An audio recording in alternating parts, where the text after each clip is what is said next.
Donald Trump is smart because they may be doing their shindigs at Radio City Music Hall and raising $25 or $26 million in doing so. But you know what?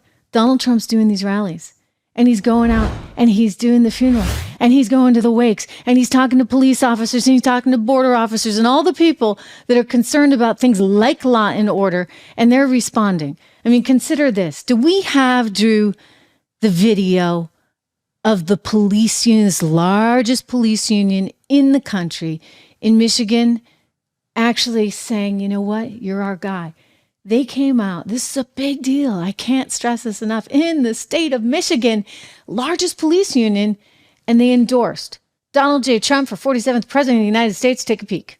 Today, on behalf of 12,000 law enforcement people that the Police Officers Association of Michigan represent, we want you to accept our endorsement for President of the United States.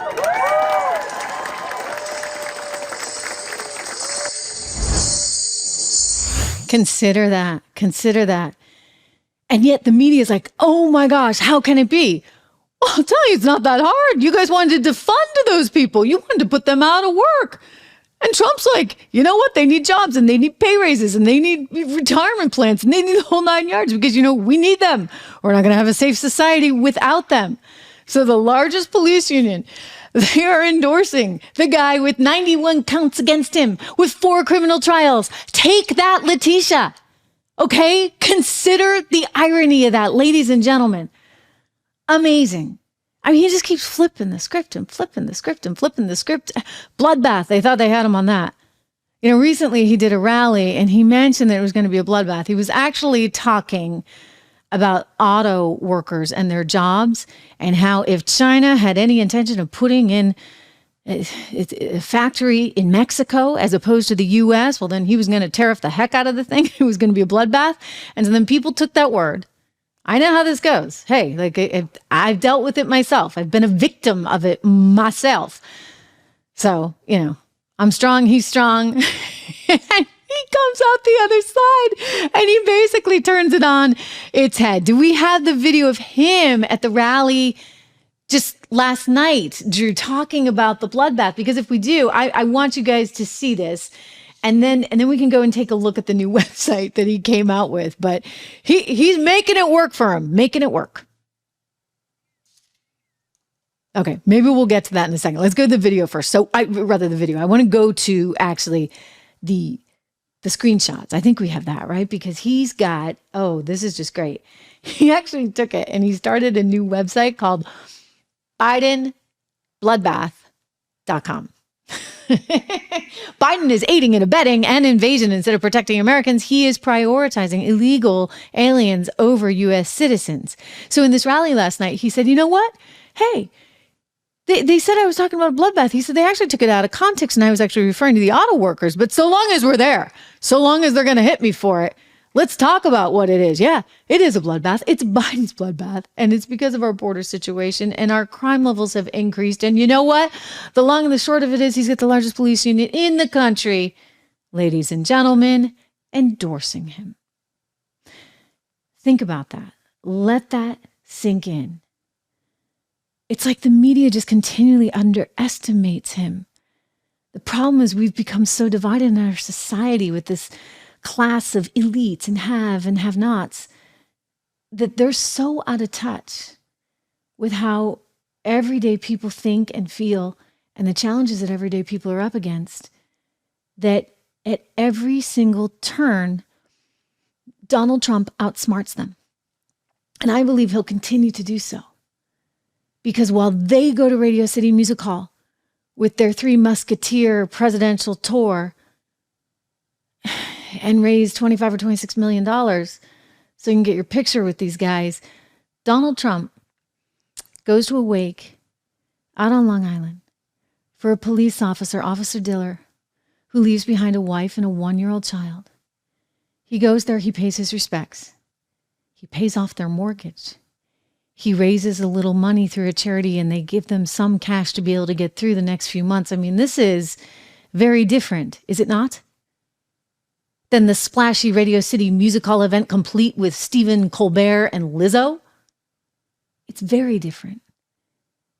And so the more they hit him, the more a lot of everyday folks and not so everyday folks feel like he's the only solution. He's the only one that can help. And so that's what the media doesn't understand. I mean, they said this the other day. Chris Matthews, who I like, he's kind of like an old school Democrat, but he's been sort of probably corrupted by a lot of this, but not everybody has. I mean, I hope that there's still, I think he's still got some of that sort of blue collar-esque-ness about him. And he was trying to explain it on MSNBC the other day. And he's like, I was in New Hampshire, my home state, where I'm from, lived my entire life, really, up until I went away to school. But, and still spent a lot of time in. He was talking about the poor, poor, poor people in New Hampshire that didn't have anything. And they looked at him almost like a messiah. And it's so shocking to him and so shocking to everybody else on that network. It's not shocking to me when everyone is willing to, excuse my French, screw you at every turn. And there's one guy only who's saying, this is not right and I'm going to do something about it. You know what? You kind of feel like he's the only game in town. And so he's outsmarting them at their very own game and raising more money. Latest numbers just in from the RNC. And oh my goodness, Lara Trump putting on a stunning performance there. Take a look at this. $65.6 million in the month of March alone. I mean, I think that Joe Biden had 70 something total. So they're knocking on his doorstep in one single month, ladies and gentlemen. Lara Trump killing it here. I mean, she comes in. We know she's serious. She said, you know what? I'm here to win. And I know she's there to win because she's a triathlon. And I've seen those pictures on Instagram, girl. Very nice woman. Very, very nice woman, as is her husband. But she is playing to win. And she's a fighter. And she's out there making the calls and raising the money and doing the TV and selling this message, as well as making sure that the infrastructure goes in place so that you can get people registered to vote. And that you can make sure that if they need to vote absentee, they do. And look, none of us like it. I get it. You know what? No other country does this. I was looking recently. Elon Musk actually tweeted this out. And he's like going through every country. I mean, even every banana republic in the world, they've had to stop those darn absentee ballots because there's too much room for who knows what. And so, yeah, I know we don't want it. I stand with you. I actually think it should be a national holiday. I can't believe that everybody has to go to work. This is like an easy one. I know you want every other holiday. Visibility Day and this, that, and the other. But you need a holiday for voting. Everybody should be able to go in person to vote. In the interim, Lara's a realist. And she's going to make sure, I hope, that everything is put in place so that we have the right legal framework. And there's one state in particular, and if some of you guys are talking about Nebraska, yes, where some things have to be done. But she's on it, and she's raising the money 3 or 4 times what they raised in the month of February alone. So go, Lara. That is just stunning. It's fantastic. I'm really, really happy to see it, but I'm not entirely surprised. Again, because this is everyday folks. I mean, people who can't afford it saying, you know what, $10, $20, I'm going to spend it. I'm going to spend this bit of money I have. And I'm going to help the guy that I think can help me. And then you get the people that maybe are willing to spend $500,000 because, to them, what's $500,000 for a guy that can help them? And by help them, I'm talking sort of at a different level, right? Because Biden hasn't really helped working Americans. When you look at median wages and you compare and contrast median wages for the first 3 years of the Biden administration versus the first 3 years of the Trump administration, what do you find? You find that Trump actually way outperformed him because median wages for everyday folks, they rose the most, adjusted for inflation even, since JFK. Like you got to go all the way back to JFK to see numbers like this. Because policy matters, okay? Policy matters. Lower taxes, less regulation, a border. Imagine that. Well, Donald Trump, he also is making it kind of easy. I mean, it's like low-hanging fruit, right? There's a Christian community in America that feels very ignored. and rightly so. In fact, even sort of not just ignored, but shunned. I mean, think about how long it took for those churches to open up. You know, you could go everywhere. You could go to a bar, but you couldn't go to church. What the heck was that about? The deep state, the federal government, and Joe Biden have been aggressively, for whatever reason, and maybe they're not. Let's go out on a limb. Let's just say, you know what? They're not. Certainly the perception is that they are very anti-Christianity. And they're all for everything else. I mean, everything else. I mean, consider the blunder of Easter Sunday. They're going to say it's false information. They've already told us that. We listened to KJP tell us yesterday. You know what? It's false information to say that Easter Sunday is transgender visibility day. Well, you know, you guys, you picked this when he came into office.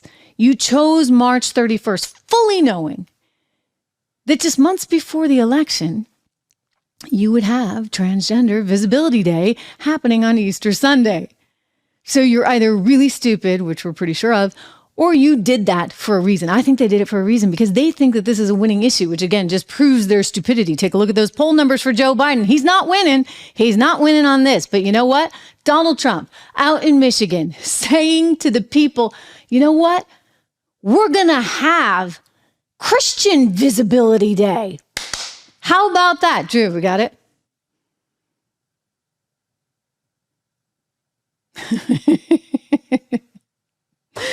Oh boy. Well, we might. We gotta get an earpiece so that Drew, I want Drew to start coming on the show because he's got good color that you should hear on all of these stories, ladies and gentlemen. And then he can just say, no, or we can get a buzzer. Could you do that? Drew's like, we don't have it. Anyway, I'll paraphrase. Donald Trump was in Michigan and he did this great speech and he said, you know what, ladies and gentlemen, we are going to have Christian Visibility Day. And I'm going to tell you something. He's doing what the left has just refused to do for so long. The left is not recognizing Christians. They're not giving them their due in any way, shape, or form. They're really kind of pretty bad about how they treat Christians in America. We've seen it over and over again. Suddenly somebody comes along and says, hey, you know what? I recognize you. I like you. I've even got a Bible for you. How about that? Anyway, really, really incredible stuff.